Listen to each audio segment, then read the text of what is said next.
Wow, wrong number siya. Nakita ko na, hanggang 3 p.m. pala. Di ba, like, bilis naman ako magsalita eh. Hindi, so ibig sabihin kalahati lang kasi may Q&A ka pa. Oo nga, actually nagtatabas na ako ngayon. Oh my God! Pwede mag-extend na sa kasigil. Ma'am, nakalive na tayo ha. Oh my gosh. Okay.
Hi, good afternoon to everyone. Thank you so much for joining me this afternoon. And it's not exactly a good topic to talk about, but I'm so happy that you are all well and safe.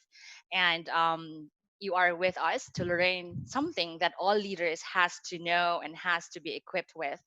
Thank you so much to PMAP for organizing this webinar, a topic that everybody has to be aware, a very critical topic, especially these days. So a huge thanks to the professional staff of PMAP who are all behind these amazing and fantastic sessions, virtual summit, and really you've all been doing a good job.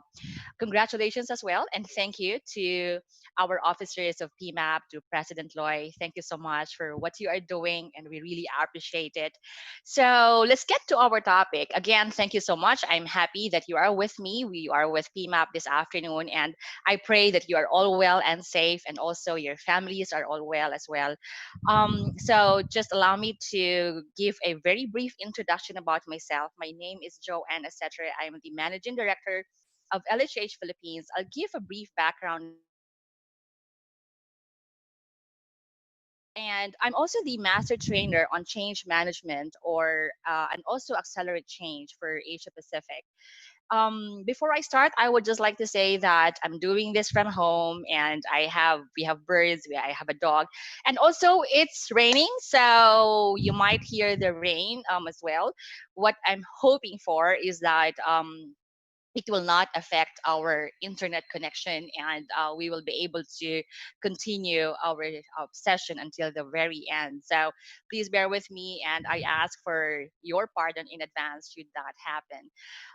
Okay, so I'd like to ask for your thoughts where you are now in terms of your company plans.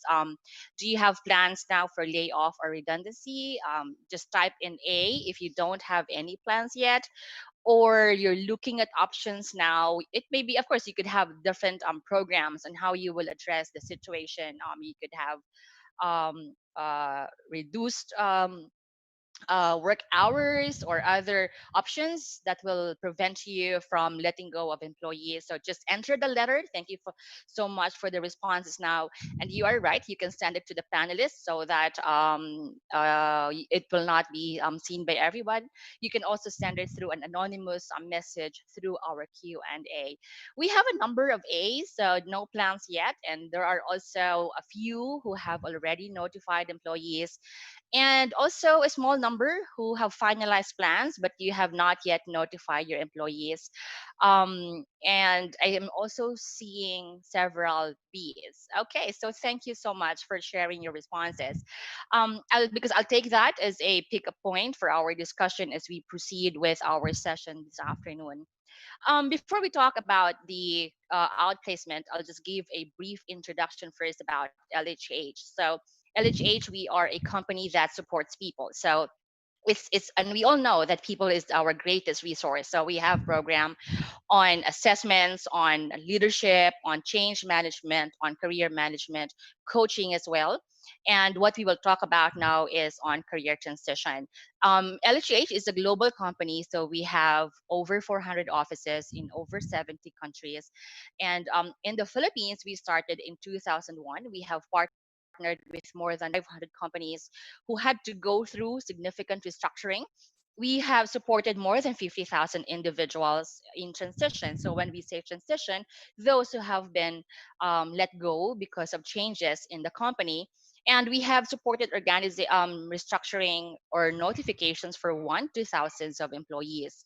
Now, for this afternoon, for this hour, what we want to achieve is for you to understand what you need to prepare for employee separation.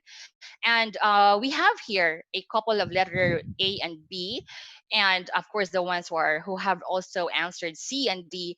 I hope I would be able to share with you best practices from the almost 55 years of LHH that we have been doing this kind of service. So LHH as a whole in the whole world, we've been doing this for more than 50 years. In the Philippines, we've been doing this now for 20 years. So I'd like to share with you our experiences with different industries, different companies, small, large companies, local or multinational companies. Quite often we get the question, what is outplacement and what happens there? So we will talk about that.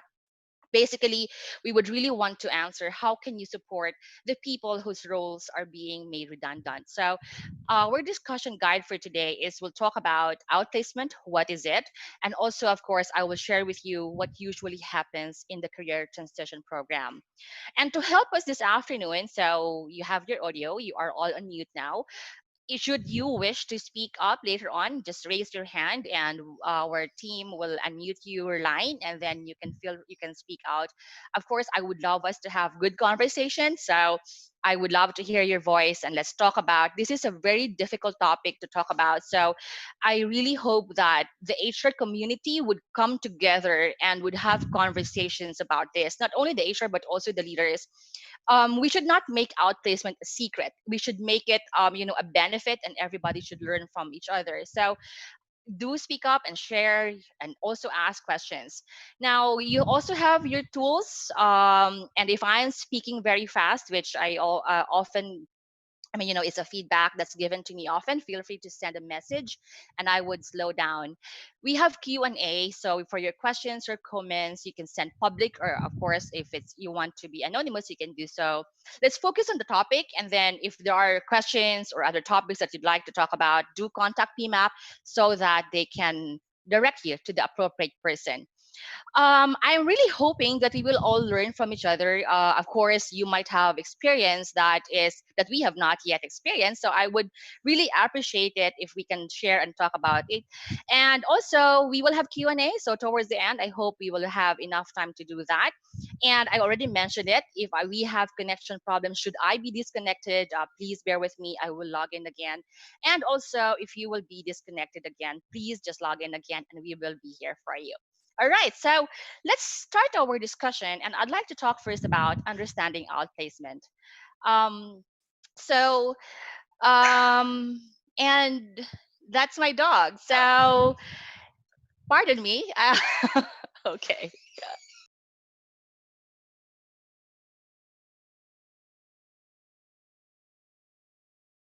Okay, so let's talk about outplacement, and it's really because there's change, and that's why we are here. We are all experiencing change, and it's change that we all do not want to happen. And there are many reasons for this change. Before this COVID, we have seen changes that could be driven by new business direction, and economic conditions has also influenced our strategies quite a lot. We have seen mergers, or we have seen new leaders come and take over. We have seen that the landscape is also changing or has changed. Hence, we are starting to see a lot of redundancies or layoffs because positions are no longer needed. And there are many reasons for job loss. These are the drivers, but really it's to help the companies uh, remain competitive in a changing marketplace. And we want to sustain that market advantage. We want our workforce to align with strategic initiatives. We want to be able to respond to competition, whether now or in the future.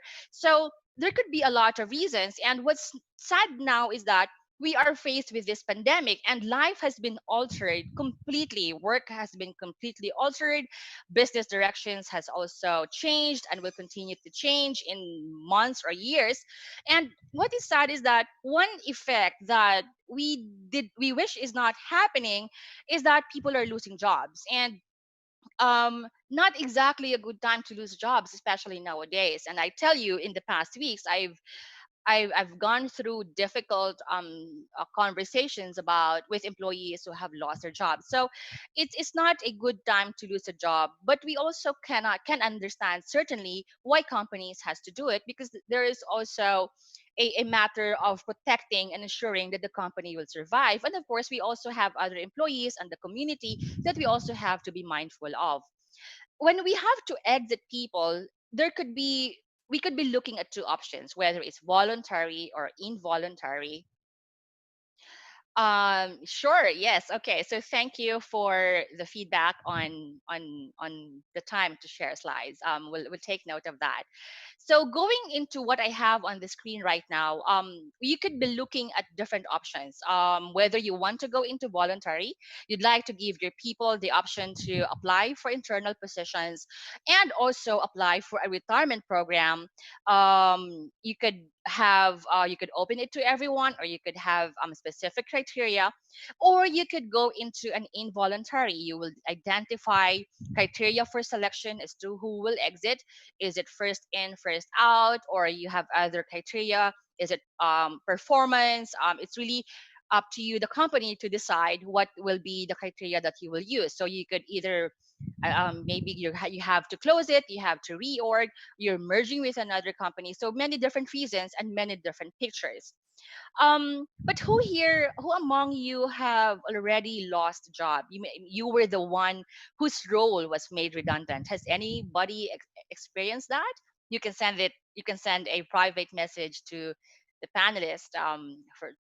But I'm the reason I asked is really I just want, not that we will share about it, but let's just go back to that experience when we lost a job. I remember 20 years ago I was also redundated, and I was also let go. And what happened there, I was very young, and I came in very early in the morning, and my boss called me into the conference room, and I was informed that I no longer have a job. I got my check, and I was instructed to get my things from my cubicle, and right there and then I was ushered to the door. That was painful because it was an immediate termination, although I was paid for the 30 days. But if you have experienced that, I don't know how you felt. For many it's a difficult experience. It's really a painful story that we all wish we don't have to go through, or nobody will experience. Thank you for the ones who shared here in our chat room their redundancy experience. Let's just go back what happens when we have to exit people. In relation to employee separation is not easy because of the psychological contract. So this was originally developed by scholar Denise Rousseau, and the psychological contract refers to the unwritten set of expectations where the company provides security and the employee provides loyalty. And when you are letting go, when you are terminating an employee, you are breaking that bond. And like any human relationship, that is a breakup. And that's painful. Um, you might have, if you can recall, if you had an experience when you left a company due to resignation, I'm not sure about you, but I can remember resignations I did where on the last day, I feel sad. Just remember, just imagine how the intensity of the feeling was in with when it is an involuntary job loss, because resignation is voluntary, you left on your own accord, but and then you still feel sad, right? How much more painful it can be when you are being asked to go without you wanting to go. So, and that's not going to be very easy for many. um what is the effect of job loss? So there are many studies, and I just did not get all, but when I was preparing for this session, I saw a lot of study on the effect of job loss. And it could be, I mean, there could be a psychological impact, an emotional impact, and on mental health, of course, finances, we cannot deny that. And it can also affect family relationships as well, especially when our family members are dependent on us. And when we experience these effects, there are many reactions. We would feel a lot of reactions. Your employees would feel angry.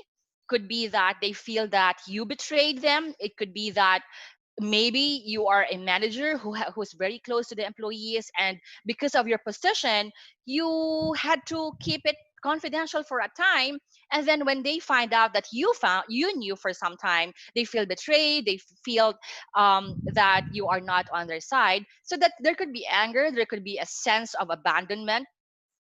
Some might say, this is not happening. They've done this before, but they retracted and they will do that again this time. There could be a lot of grief, of sadness, especially. We see this often when employees have worked together. They have they're now the godparents of their office mates kids, and they're just really very close. They're no longer office mates, but they're really just like friends or families now. So that's these are the typical reactions when an in person loses a job. But it's not really just losing a job. We're losing more than just the job. We're losing the network of friends. So although of course we know later on that these friends, they will remain friends, but during that time, the structure, the habit, we have to say goodbye to that. And also, if you will recall, when you introduced yourself by mentioning your job, your position, or your company, because our identity is connected to our job, or our job is us. So when I introduce, hi, I'm Joanne, I'm the MD, it's like it's automatic. So, and when we have to remove that suddenly, how do I introduce myself now? And we have seen it often, especially during Christmas or December, when there are a lot of happenings, a lot of gathering, and we have to do, and we see it from our clients. They have to do introductions, and how will I introduce myself now? Um, and and as simple as a business card can be a big can be very helpful already, because they give a business card but I don't have a business card now. This going to be a very awkward situation. So just imagine that it's really more than just the job that we are losing, or our employees are losing. And I agree with Juan here. So we have HR managers who are being made redundant and who has to be exited. We have CEOs, and it's really the identity that they have to struggle. And when people lose their jobs, they go through a transition period. You might have seen many change models. I will share with you the change model of LHH. We call that the behavior based change model. And like many other change model who uses a curve, we also have a curve here, and it will talk about the productivity, the morale, and the energy um, through time. So we will talk about what do we go through when we say goodbye to something, or when we go through change. And at first there is anticipation, so we are uncertain, we are excited. And I like what one participant sent to our chat. Even voluntary, we would also experience excitement and anxious what's going to happen. And this is also evident when we go through organizational change. So when people see leaders meeting together, what's happening, or when you send an invitation for a town hall, is this going to be it? What's going to be the message? There are rumors, so they could be nervous, they could be restless during this quarantine period. They probably had fears already what the company is going to do, so they're now anxious, they're now uncertain. They feel they're worried about what's going to happen. And when they finally find out what's going to happen, they have, I mean, that's when sadness comes in. There's doubt if they can make it through. There's shock. And I mentioned already earlier about distrust, that you knew about this and you did not tell me. You could have helped me prepare, or you are the ninang of my child, and yet you did not think about that. So we could hear that from people who are really very sad and angry about what's happening. And then they will go through a phase of disorientation. This is when they have to make a lot of decisions. They have to think about what will I do now, where will I apply, are there jobs available, what will I do with my money, do I pay all my loans, if not, which loan do I pay first, what business should I open. So there's a lot of decision, and it's going to overwhelm them, it's going to be confusing for them. And that's when they just need time to really think through. That's when they say, I can't think now, because in LHH, when we have this conversation with them, we see this, and they're just really unable to come to a decision at that time. Then little by little, they will now see options, and that's when they become interested and curious, and they will try to find out, is this will this work for me? And then they will be committed to the new career option. That's the change model of LHH. And many of you might also be familiar with the model of bridges, which is the transition model. And it identifies three stages that people go through as they enter and accept new landscape. May it be personal, may it be organizational. This focuses on the psychological change when people go through the change, the change, and that is on the psychological aspect. This was developed by Bridges, and many of you may be familiar with him. He's an American author and a consultant as well. What he's saying here is that transition is a psychological process that we all go through, whether it's a simple change as relocation or getting married. Those are changes, but we also see this when people lose their jobs. So it's very important that we guide employees through this transition to ensure that everyone accepts the change and are able to leave the past behind. And you will see that it, paradoxically, transition here starts with an ending. So this, I mean, it's just interesting with the model of Bridges. They have to say goodbye to something before they can see the new life. And people will go through all the stages of change. If you will notice the circle here, and you might even be going back and forth because you make a wrong decision, then you go back to the endings again, or you have said goodbye already, but you were asked to get your check and you have to go back to the office. You saw your old cubicle, and then you remember again how it felt. You felt sad again. Then you went home, you got excited talking to your spouse about your separation pay. Then you are in the other side again. So you can swing back and forth, and your employees will also be swinging back and forth. The other thing we have to be mindful is that it can be a series of curves. It's not just one curve, but it can be a series of curves. So I have here pre, during, and post. So from the time that people would have a suspicion that something's going to happen, they would say, oh, something's going to happen. And then they don't hear from you, they get disoriented, and then, oh, maybe they're not going to do it. They go to reappraisal and recommitment, and then they receive a notice about an email. So they will probably be on a roller coaster ride. So it's not going to be a one clean U-shaped curve. Another thing that we as leaders have to be mindful as well is that it could be multiple simultaneous change curves, especially nowadays. And the past weeks, I have seen this quite a lot. When we had to go on ACQ and we had to start working from home, that was the first change that we had to cope. And then we had to change the family dynamics. We had to take over one corner of the house and own it, and everyone else had to adjust to that change. So they had to go through curve on work style and family arrangements. Then of course budget and finances were affected, another curve.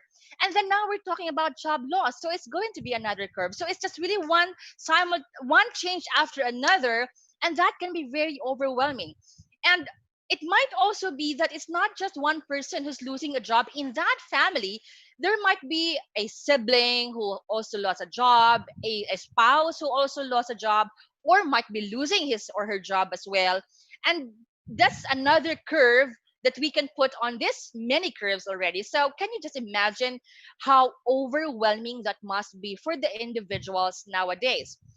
So the question is, as HR or business leaders, what can we do to better manage change and transitions? And that's when we talk about career transition or outplacement. But what is outplacement? And I'm so happy that we are here together to learn about this topic, because not many is aware of this topic. And we always get the question, oh, I've watched that. Is that the movie Up in the Air by George Clooney? And sometimes for us to be on the same page, we say, yes, but not all of it. Or sometimes they're not the ones who would point it out. And we would say, when, have you watched Up in the Air? Just for us to have a starting point of our discussion. And yes, and then that's when, okay, so this is, so many are not yet familiar with outplacement, unlike other countries. So I'm very happy that you are all open to talk about this. As I mentioned, this should not be a secret, and this should be something that we all have to be open to talk about. It's difficult. It's really like a conversation about death, and we don't want to talk about it. It's painful, but this is part of career nowadays, or of life nowadays. So we have to embrace it, and we have to be open to talk about this and learn from each other, because it's a very sensitive topic, and we could make a lot of mistakes, but we could also make a lot of good things, and would be good to come together and share our experience and learn from each other. So what is outplacement or career transition? It's often confused, especially here in the Philippines. It's often confused with job placement, because we have OFWs, and we sometimes get questions. So, To which countries do you send people? No, we are not a placement. Outplacement is not a placement business or a placement support. It's a structured approach towards the next career. And I would like to highlight the word structured. So there is a process, there is a framework that we have to follow or we have to observe. Basically, outplacement is really taking care of employees. And I really say that look at this as a CSR. It's really helping the employee and the family as well stand again on their own after they face a crisis. Job loss is a crisis. Let's just face it. It's not easy. So it's helping take care of them. And when is there a need for outplacement? There you could have outplacement for many different reasons: downsizing, or even a leadership change, or relocation, or it can also actually also apply to poor performance and you have to exit people. You can also help them find their next career after. So you could be in many different situations and you can have outplacement. Why do you have to offer outplacement? Why is that important? Majority of people who are downsized remain in the industry, and they could be either your advocate, they could champion for you, and they can speak about how well you treated them when they had to leave the company, or they can speak, of course, the opposite on how bad their experience was when they had to exit the company. So you could it could help protect your brand as well. They could be your clients, of course, when they have to exit. And this is sometimes the discussion we had with some clients, especially when the company is into consumer goods. So it's not only the employee but also the family that potentially can stay with you as a client, or later on you lose them as a client, so they might not buy your products anymore. So there are many benefits for the employers. It reduces stress on your HR and managers handling terminations. We can help, outplacement can help ensure that termination is conducted sensitively. It's not, I want to say this now, it's not only the numbers, the package, it's not only the legalities around it that will help ensure the acceptance of the people. It's how you do it from beginning to the end. It's how sensitive and how ethical everybody is, including the security guard, including the receptionist. Because sometimes it's not, the leaders, the transition team are well prepared, they know how to behave, they know what to do, and then the receptionist and the security guard hear about it and they talk about it, and then lo and behold everybody knows about it, and then you now get complaint. So it's really making sure that everybody will be aligned and everybody will behave according to how the company wants to do it, so that it reduces the risk and it reduces the problem. I also want to find out that when you take care of the ones who leave, you're actually taking care of the ones who stay, because they are friends. They've worked for many years and they will look on how you're treating the employees who are leaving. So if you're treating my friend well, even if he or she has to leave the company, I will say, this company takes care of its people, so I will stay here and this is where I would want to work. So it's really also helping protect the engagement of your stayers, who of course will be very important in bringing the business forward. So that's it. There are many benefits for companies on how outplacement can help you. Of course, for the employees, for the individuals, it helps them accept and understand the change. It gives them change management skills. It helps protect their dignity and they're able to move forward. It gives them a structure and a sense of focus, and it helps them. It gives them the energy and the drive to move forward again. It does not come easy, but when you are there every step of the way, you're able to. It's like, holding their hands and helping them walk one step at a time as they navigate a difficult period in their career. So that is outplacement. Now, when you have to execute outplacement, I would like to walk through some best practices when you are planning. I've been doing this for many years now, and I have seen that some leaders will only focus on some groups, and sometimes they lose focus on the other groups. So I'd like to start with the three stakeholder groups that we should always have in mind. And of course, we're talking here about the impacted employees, which we call the levers. And then, of course, you have your leaders and managers. And then you have your stayers or the non-impacted employees. So as the HR or the business leader, you need to have a plan for these three stakeholders and not just focus on one group. Sometimes we focus on the impacted employees or the leavers because and you're right, it's going to be difficult for them, but we should not lose sight of our leaders who will go through a very stressful period, and also the stayers whom you need to bring the business forward. So you need to have a plan for these three groups, and when you're planning for these three groups of people, you need to plan before, during, and after. So you can't focus only on the tell day. We call it the tell day or the notification day. So you have to focus on what do you do before. Sometimes as simple as what will be your invitation when you have to call your people to the town hall. And sometimes I see it sometimes. Oh yeah, what will be the subject of the email, or how will they come to the office? How will they leave the office? What will you tell the stayers? Why, if you have to divide the groups into stayers and leavers, and you're only calling the leavers to that town hall, what will you say to the others? So these are things that you have to be mindful of. And when I say before, during, and after, you have to think of three things. And these are the three things that individuals need when we go through change. We need structure, information, and support. So there has to be structured. It can't just be, a free flowing activity. We need information. When is it going to happen? When is my exit date? When will I get my package?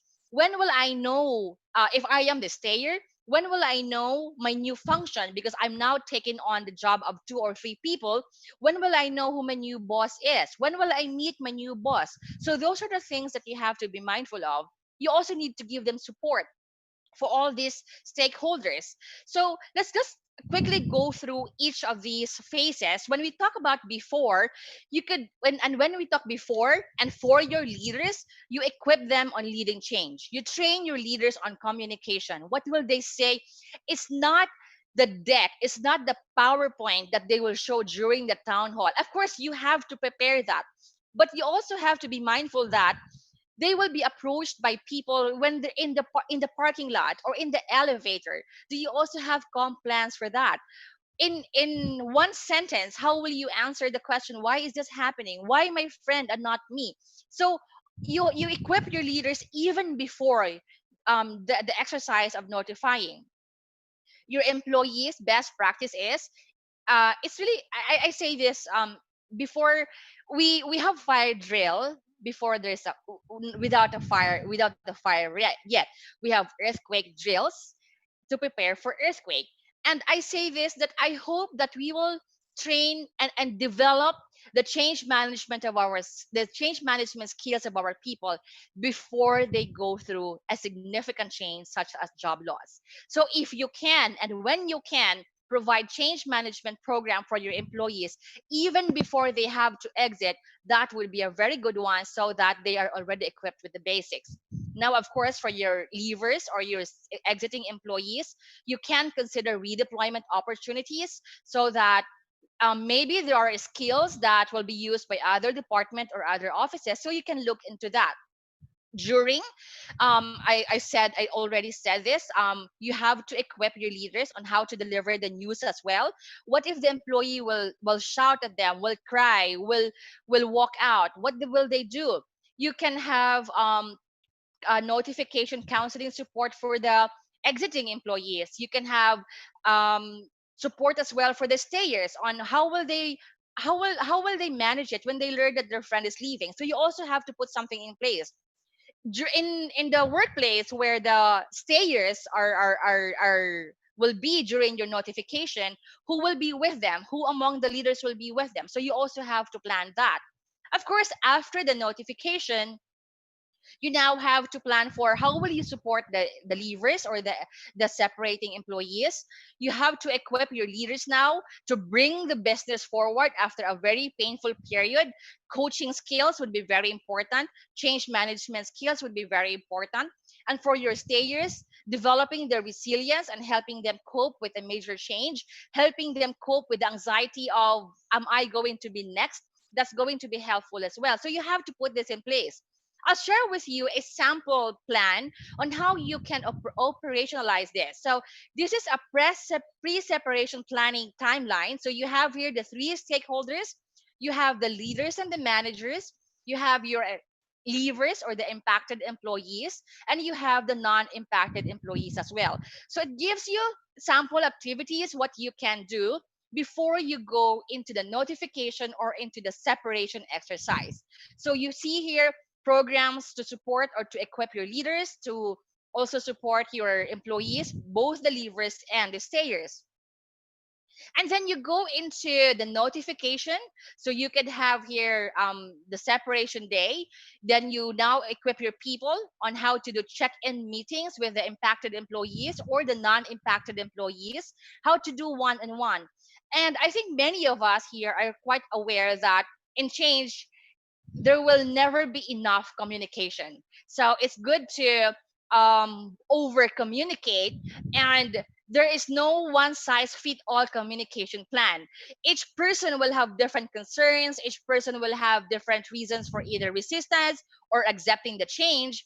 And your leaders or managers should be able to carry different kinds of conversations, different kinds of concerns, so that everybody will be able to move forward. So you have that there. Now, of course, your stayers, they need to be equipped on how to respond to the change and to refocus to bring the business forward. Now, the leavers or the impacted employees, we now have to help them move forward as well in crafting their career upon leaving the company. So this is a sample roadmap for you. There are also checklists. You also have to be very detail oriented, especially if you are going to handle large scale separation exercises. So pull out a checklist, list down what you have to consider, even timing of the tools, the technology. That's going to be very critical, because they should not there should be you should be concerned about when will the employee know and when will you switch off their technology. So you should also go into that detail. Now, there is also a template on the profile which we recommend that HR or business leaders do, because it helps you anticipate now how the person will respond and how the job loss will affect them personally. So this is, of course, highly confidential and also mindful of data privacy, but it would be good for you to identify how is the financial picture of the person. Do they have loans? If you now deduct all the loans, how much will he get? Will that be enough for the needs of the family? Health condition as well. And also the profile of the person, how does he respond when there's a crisis. So these are tools that I'm sharing with you that you should have when you are planning, even if it's just one employee. It's always best to have a checklist so that we don't forget, especially this kind of exercise, because this is a very emotional exercise. This is a difficult activity for us leaders. Now, going into outplacement, how will that support the HR or the business leaders? You have to, when you're choosing the outplacement partner, you need to consider the experience, the expertise, and the infrastructure. So, are they also able to deliver in several locations, especially if your office is or your company is located in several areas? You have to identify that. Do they have the ability to scale up? It can be for 1, for 10, or for 50, or for 100. And that's going to be very important, because these kinds of exercise happen very fast. And you have to be able to have a partner who will be able to move along with you, whether you are implementing it very fast or you need to slow down. So you need to have a partner who's mindful of your pacing. Of course, you have to also check on the excellence of their delivery, and also how it meets your finance targets as well. And especially this is a highly sensitive exercise, so they have to be mindful of as well on how they handle such highly sensitive exercises. The outplacement partner is an extension of your HR or leaders. um it it relieves you from the pressure of many areas of this kind of exercise. So it's really making sure that the plan is tailored to your business needs. They're with you wherever you need them and whenever you need them. They should be able to customize it, because if you have to do it your own, especially if you're doing a number of employees, you have to exit a number of employees, then you might have to also have your own trainers, your own materials, your own design, and that will eat up the time and the resources of your HR team. So if you have a partner, then you will be able to relieve your HR from that aspect, from that task, and they will be able to focus on other strategic matters. And an outplacement partner will help ensure success for you. They should be mindful of your plans, of your objectives, of the whole exercise. They should be helping you protect your brand, and they should be with you in terms of your values. They should be aligned with your culture as well, and they should be mindful of how do you want this exercise to end. So they should be partnering with you. An outplacement partner also helps shoulder all the weight. So it's critical that little things are taken care of and you have these partners to join you in this difficult practice. Now, I see a lot, or I hear a lot of line managers who say, I don't want to deliver the news. It's the role of the HR to do that. And I say, I do not agree with that. So the HR is a strategic partner here, but line managers, they should be able to handle these difficult conversations. In fact, they're the ones who should be delivering this. It's okay if you have limited people and you need HR to deliver the separation notice, but line managers has to be equipped in conducting these separation notifications. HR, we are the advocates on recruitment, on boarding, development. We should also be the advocates on offboarding, especially if it's involuntary practice. So we should also be the advocates and the champions of a safe passage exiting the company. So we want our employees to have a good experience when they join our company. Let's also be the champions, and let's also rally the same principles if and when our employees has to exit the company. So that is the role of the HR here.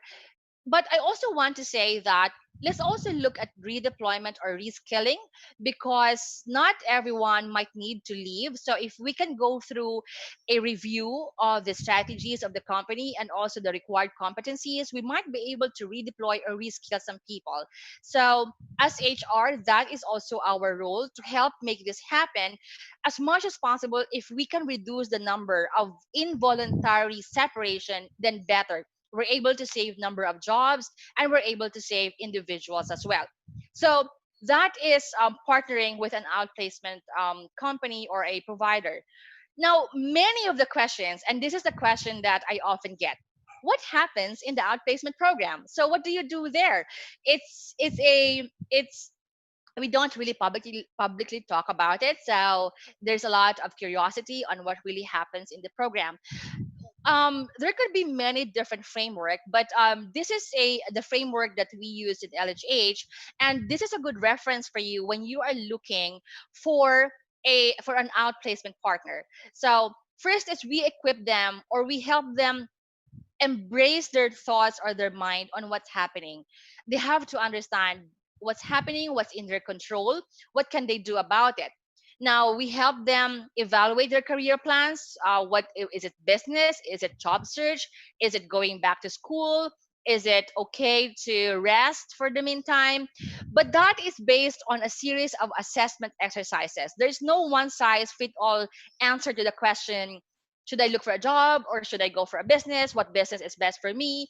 Everybody has different criteria, everybody has different situation, and we all have different factors to consider when we are making our career decision. And these assessments will help them look into their life. What do I want to happen in my life? Where am I right now? Am I married with young kids? Or am I single? Or am I married with kids who are now graduates? That would have a different impact on my career. So that is one question that would be good for them to reflect. The other question would be, what am I good at? What is it that I like to do? What is it that I am good in doing? And what kind of environment is best for me? So if they go through a reflection, they're able to come up with their ideal work environment. And that's when, of course, it's ideal. We don't get it all the time, but if they're aware of that, they're able to manage their career with that information. So they could say, I'm not for large multinational. I'm for a small local company or startup companies. There's nothing wrong with choosing one over the other. It's really because that is the decision that best fits this person. Then, of course, financial readiness as well. When these three aspects are clear for them, they're able to objectively assess what's the best career plan for them. Is it going into employment? Do I now start a business? Do I go to retirement as well? And when they're now clear with this one, we equip them with the tools, the information, the skills. Then they're able to define the roadmap to move forward. And hopefully, their decision is rational, is objective, and is data based. So that is what we want our people to go through and not be influenced by their emotions about, I want to prove to this company that they're making a wrong decision. I will apply with a competitor. So or they would sometimes say, my friend had a very good turnout with this business, then that is also good for me. And that's not how it is. We want them to sit down and reflect on themselves, what's best for them. And when we talk about career transition program, there could be individual or group program. You could have the same program across all levels, or you could have varying programs for different levels. And it's really up to you to decide what kind of program you want to provide for your employees. Now, the question is, what is in the individual program? So you could have different program length, 1 month, 2 months, 3 months. And it could, with an individual program, they will have access to a career coach. They would have access to coaching or sessions on financial planning, business planning. They would have sessions or group workshops. They will have access to online portal, especially nowadays, given that we are still on though I know on GCQ. They would have access to secretarials to support, to online programs, and hopefully they should also have connection to job leads. Your program should also have an opportunity to be introduced to recruiters in the market. So that is an individual program. And how does it look like? So this could be a journey of a person who will go through an individual program. So branding what's in the LinkedIn or Facebook, resume review, and there would be a series of coaching sessions, accessing online training, um, and also support. I'm reading the questions. Sometimes I pause. Apologies for that. So questions are coming in. And so this could be a sample journey. And there's a question on how much time is usually is spent for the program. It could really vary. You could have program for 1 month, 3 months, or 6 months. But in the average, for LHH, average time from a person, when a person loses a job to the time that he would find another job, is 3 to 5 months. Of course, there are many factors that will also determine that. We call it the landing time. Of course, industry opportunities could also influence that. The plan of the person would also have an effect. And also the level of commitment and participation of the person. We have individuals who are with us each and every day, and they're able to land jobs much faster. There are others who want to take their own time, so they would also have a different timeline for their transition. So you could have different timelines for many different people because they're driven by different scenarios. But in terms of program, you can decide on the length for your company and how much time, how much budget you also want to spend. There could be group programs as well, and this usually works for junior level employees. So you could have group sessions on job search or business planning. You could have program. We have also seen, and I'm really happy when companies also offer support for the families as well. So either the spouse or an adult child is also given a program, just in case the employee will not be able to find a job anymore. Someone else will take on the role of the head of the family. You could have financial planning programs. If your employees has lots of loans, you could have debt management program. Or if they are in the investment mode, you could have investment management program. You could have an individual career coaching program. So these are the options for you to look at when you are looking at programs with your outplacement partners. Now I have here FAQs and outplacement, and these are the questions that we often get, and I'll share this with you. It's also now a good jump off point because you might also be asking these questions. One is, can the individual pay for his outplacement? No. In outplacement, the company pays for the service. There's another question here. I will answer that towards the end of this FAQ. Who can be outplaced? Everyone in the company can be outplaced, from senior executives to employees to rank and file employees, and we can all offer them outplacement support.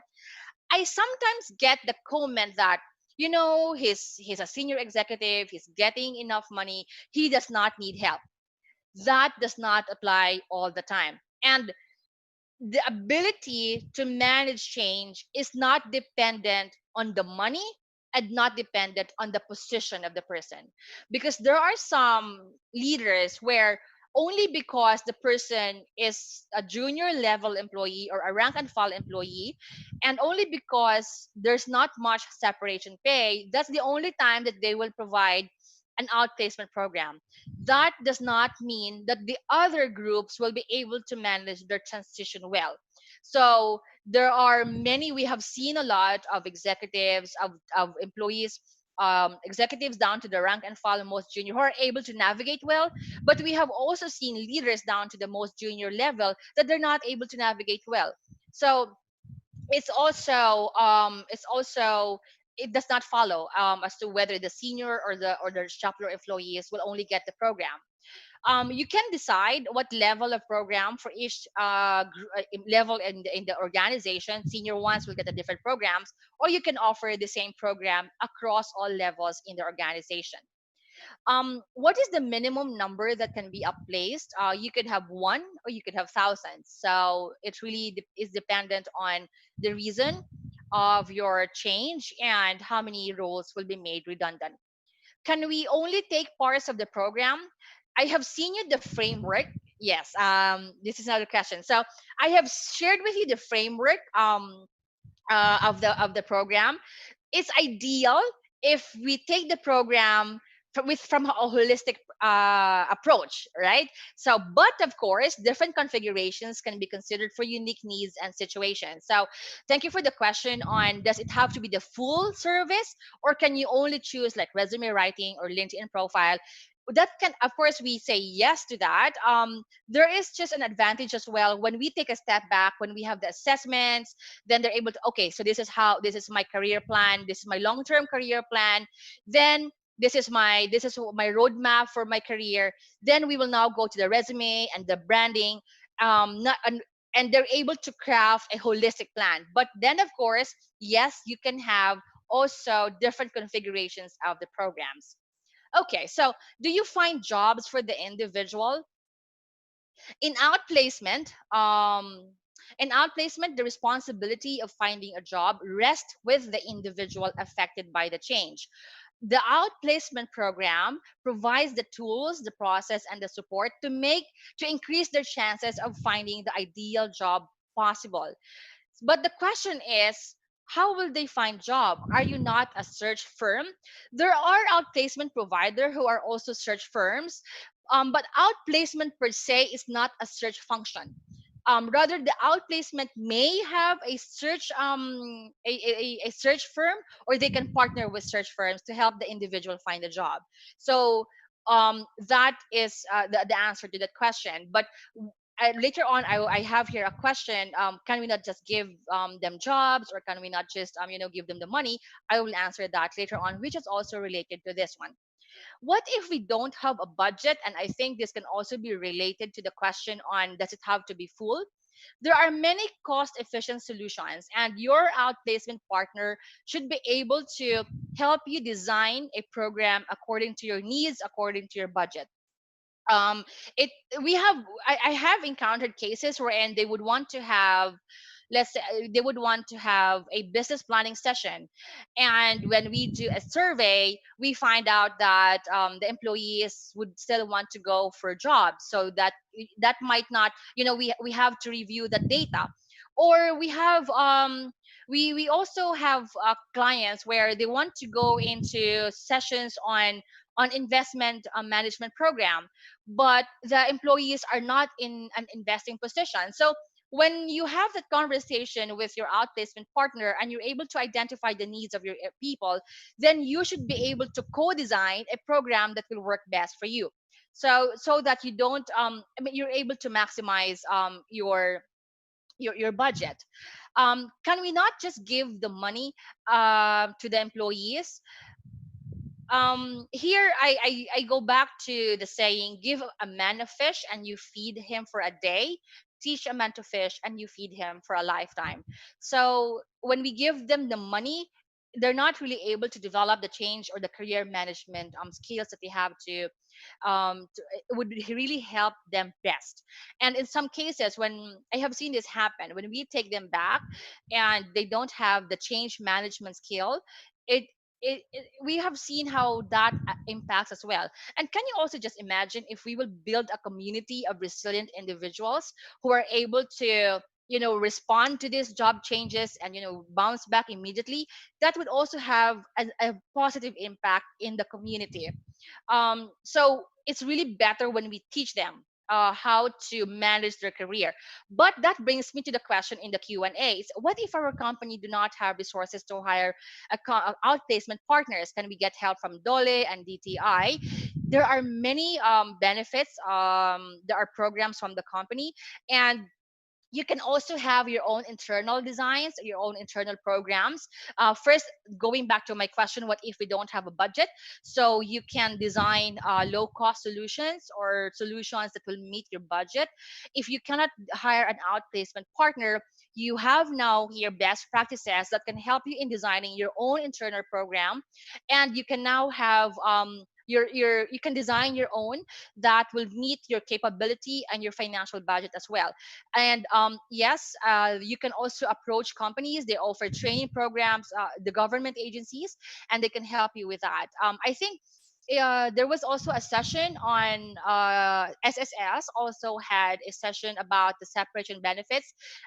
You can also find out about that as well, so that your employees can take advantage of that. It's not a program, but it's an additional financial benefit for them if they have to lose a job. When you're choosing an outplacement partner, you have to partner with a company that is a strategic partner and not just a transactional vendor. So it's really a partner that will be mindful of your budget. If you have these questions like, what if we don't have the budget, we don't have the resources, or we only want to take parts of the program, so you can do so. Now, you really have to sit down with your leadership team on how best to support your people. And I have given you a sample roadmap on what you can do for these three stakeholders: your leaders, and your stayers. You can use that as a reference. And yes, we will be sending copies of this deck so you can have a reference as well when you are in your internal team talking about this separation or restructuring or redundancies. So I'm now at the end of my session. We can have our Q&A, but I just want to leave you first with this. Outplacement is not about ending or severing a relationship. It's really about investing in a relationship. And your people, they need to feel that they matter to the company. They should not feel that we have abandoned them or we have forgotten them, because we have to do this exercise. Okay, so let's open for questions. How much time do I have, Jeff? So we can have a few more minutes. I think I was good. Did I cover it in 1 hour? Let's have questions.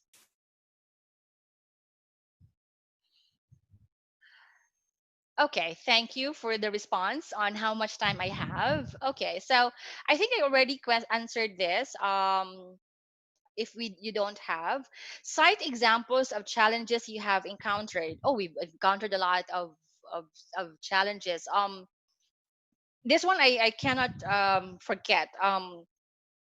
we were talking. I was with a senior leadership team, and we were planning for the career transition program. They've already notified their people. And by the way, if you're going to partner with outplacement partners, good to invite them very early on in the process, and don't call them when you need now to deliver the notice. If they're able to partner with you very early, they can curate programs and solutions that will align with your challenges, and that will help ensure that or that will help minimize problems. So bring them early, bring them on board very early in the process. Going back to the question, so we were brought in late into the process, and the employees have already been notified. There were a lot of there was already a picket outside the office, so we were having this session with the senior leaders, and we went back to what is the business case of this change, what was the reason. We asked them to do individual exercise first, to write in a piece of paper, and then after they did that, they share with the big group.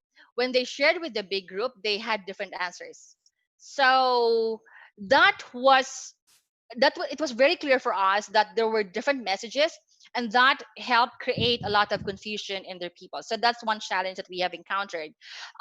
We have encountered situations wherein employees would hold will not come to the notification, or you have sent them invitation and they decide not to come. They know what's going to happen, and they decide not to report as requested.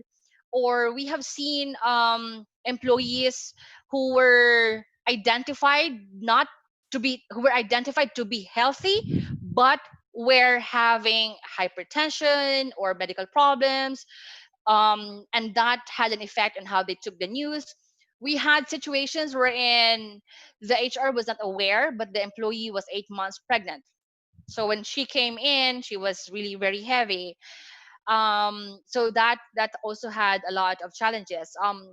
We had encountered situations wherein employees were shouted at the managers.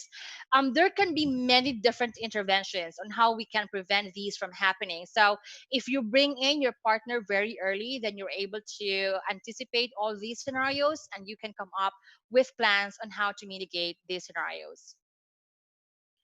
Okay.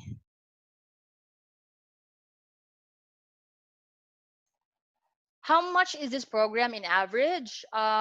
Different outplacement partners would have a different program structure, but the average for an outplacement program would usually be equal to the 1 month salary of the employee. But that should not be the benchmark, because I'd like to go back to the question earlier: what if we don't have the budget? So there can be many different options, just so you can help your people. If there's no budget, you know what I me personally will say: any support nowadays is a big support already. Just it does not have to be the full program, but just really you being sincere and you wanting to support your people, and you have limitations with your budget, then that's enough. We work you had to work with what you have. You had to make the best situation out of your limited resources, then that's good enough. How can we help our employees in transition during this time wherein most companies are affected, or should I say are doing the same? What's the best practice or advice? Do help them. It does not There are many. You can have your own internal team, but do help them navigate the career planning process. Just last week we had to support many companies who had to exit, and the one theme from the hundreds of employees that we have spoken to, one question: saan ako magsisimula? That's a major question for them. um it is really overwhelming for them, and they just can't think saan ako magsisimula. So it's best if you can craft transition support for them. You can have this internally. You can have your HR team, or you can have your line managers come together and create programs, change management programs, stress management programs.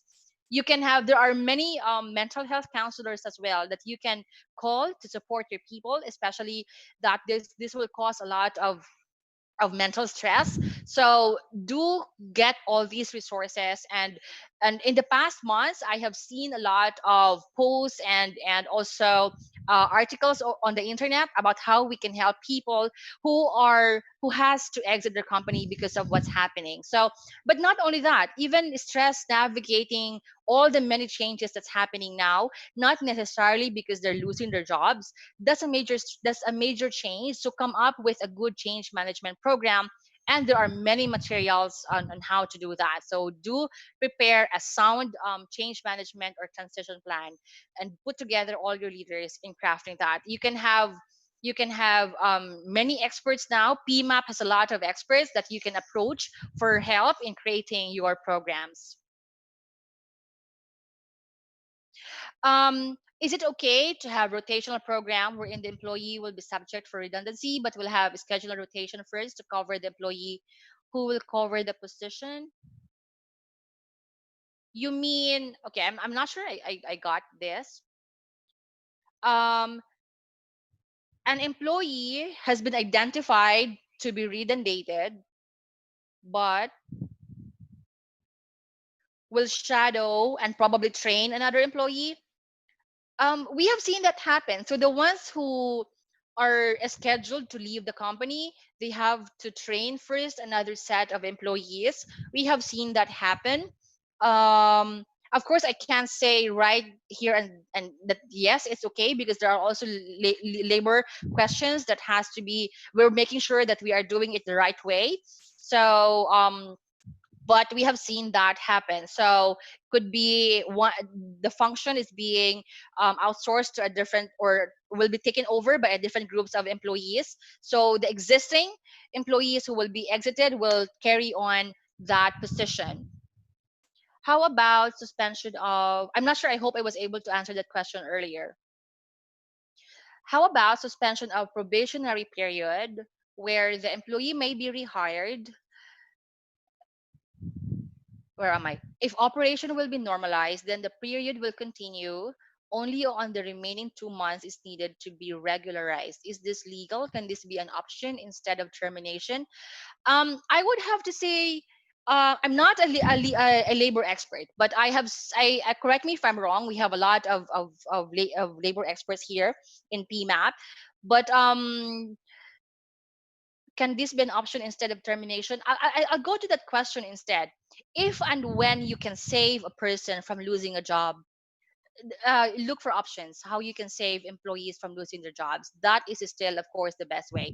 Now, if you can revisit their probationary period, I'm not sure. I'm because I think there was a Dole memorandum that says during the quarantine, the probationary period has will I think you can hold that, but please do check that out. I can't say, but if you can, on the option of preserving the people instead of letting them go, do anything you can possible to help preserve jobs and help people from losing their jobs. Yes. So thank you to Janet. It can be an option, but there should be a written agreement between the employee and the employer. So thank you so much for that answer. And again, as much as you can, if you can save jobs, do that. Explore all the options you can.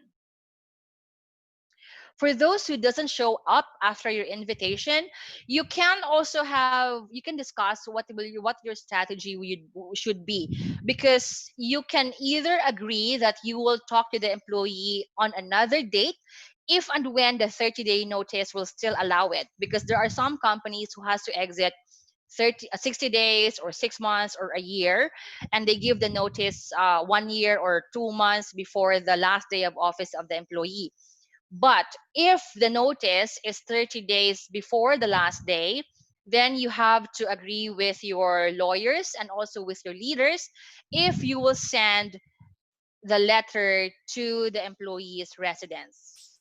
And you have to discuss the implications of that, because um, sometimes it's the spouse or the child who receives the notice, and they find out before the employee finds out. So you have to anticipate for that as well. So plan with your lawyers what you can do, because there are options if an employee will not show up during the notification. But plan on how you will do that, because you can send a registered mail to the employee's residence. But if you can avoid from doing that, better, because as I said, sometimes it's not the employee who will receive the registered notice. Can an outplacement employee demand for a cost of his service? You mean we'll just give them the money? Definitely they can, and it's also up to the company what will be your policy. If you can or not, then that should also be agreed upon by the leaders. Is it has from the companies that we've worked with, they have the separation pay and the other benefits, and then the cost of the outplacement, they don't convert it into a financial, into cash and give it to the employee. If they don't avail of it, then it's forfeited. What metrics do you use to measure success of outplacement? We call it the landing metrics. So how fast are the people are able to land in their next job. So that's a metrics. And also, of course, we also measure, we have internal evaluation, we have KPIs for the people, and you also work with your outplacement partner what will be your measure of success. Because for the outplacement company, we have our measure of success, but for you, the company, what is your measure of success as well? And your outplacement partner should also align with your success indicators. So you also talk about that. Okay, so it's 3:20. Um, Programs for the non-impacted or the stayers, you can have change management programs for them. You can have programs on how they will be able to navigate the change, develop their resilience. You can do so, and I would recommend that you do that for your stayers. Not only think about your leavers, but also prepare your stayers so that they're able to refocus. In fact, and I will say this again, the most important group here are your stayers. Of course, that everybody is important, but your stayers will bring the business forward. And eventually, when the business grows again, then you're able to hire people again, and help also address unemployment in the community. So that's going to be very important. Will this work with government agencies? Have you provided? Yes, we have worked with government agencies. All the companies and the agencies we work with are highly confidential. That's why if you search for us, we don't publish the companies that we partner with, but we have worked with government agencies, and we have also worked with agencies and companies on retirement or career management plans. So even before they have to exit, especially for government agencies, we have run a lot of retirement programs. So they know when they will retire, and I think we all know if. And for them to prepare for that life, we have retirement programs 5-10 years before they retire. We run that program, and they're able to come up with the retirement plan so that when they have to exit and retire, they are more ready rather than they resist the idea. Um, is this mandatory? No, outplacement is not mandatory. It's optional. So um, and personally, I worry more when individuals do not take the program. I sometimes see that they're the ones who need help most. The ones who are open to learning, the ones who are open to taking all the training programs, they're usually the more resilient ones, and the ones who resist learning, support, or help, I personally worry about them. Okay, so all right, so I think some of the questions are, if you're handling outplacement internally and you want to measure success rate, what do you use as metrics? Top of mind, I would have say hopefully no labor issues. That's one. So because if you have labor issues and people will go to Dole, that's going to be a big problem. So that is a significant success indicator that we all have to be mindful of. So make sure that you're doing it legally correctly, and you are able to ensure all the rights are protected, everybody's rights are protected. So, all right. So, thank you so much for the questions, and I hope that I was able to share significant learnings, and we're able to learn how we can best help people and our employees, our friends, our colleagues who are going to lose their jobs. I will part with this saying: prepare people for change when there is still no change. So I hope that everybody, or everyone here, will really be change management um, experts, no matter what level we are in the organization. Thank you so much, and I hope that you will all have a great weekend. Enjoy the weekend, enjoy time with the family, and we will all prepare for GCQ. Stay safe, everyone, and I do hope that I will see you again in our future learning sessions. Take care and be safe. Bye.